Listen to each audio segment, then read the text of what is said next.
কানুর গলায় জুতার মালা পরানোর ভিডিও ছড়িয়ে পড়েছে সামাজিক যোগাযোগ মাধ্যমে। এ নিয়ে চলছে তীব্র সমালোচনা। প্রধান উপদেষ্টা ডক্টর ইউনূস এই ঘটনার নিন্দা জানান বলে জানিয়েছে তার প্রেস উইং।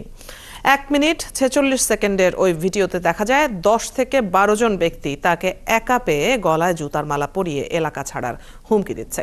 এলাকার অনেকেই জানান, ছবিতে এ ঘটনায় যাদের নেতৃত্ব দিতে দেখা যাচ্ছে এরা হচ্ছেন সম্প্রতি প্রবাস ফেরত আবুল হাশেম ও ওহিদ নামের এক যুবক। তারা আরও জানান, আব্দুল হাই 14 গ্রাম কৃষক লীগের সভাপতি ছিলেন। দলীয় ক্ষমতা অপব্যবহার করে জামায়াত বিএনপি নেতা কর্মীদের ওপর হামলা করে এলাকা ছাড়া করার অভিযোগ ছিল তার বিরুদ্ধে। এলাকার যুবলীগ নেতা হত্যা মামলার আসামিও ছিলেন তিনি। এই মামলা এড়াতে আওয়ামী লীগ সরকারের সময়ই তিনি এলাকা থেকে পালিয়ে যান। 5ই আগস্টের পর আবার এলাকায় ফেরেন। বিষয়টি নিয়ে 14 গ্রাম উপজেলা নির্বাহী কর্মকর্তা জানান, তিনি বিষয়টি জেনেছেন, তবে এখনো পর্যন্ত কেউ কোনো অভিযোগ করেনি।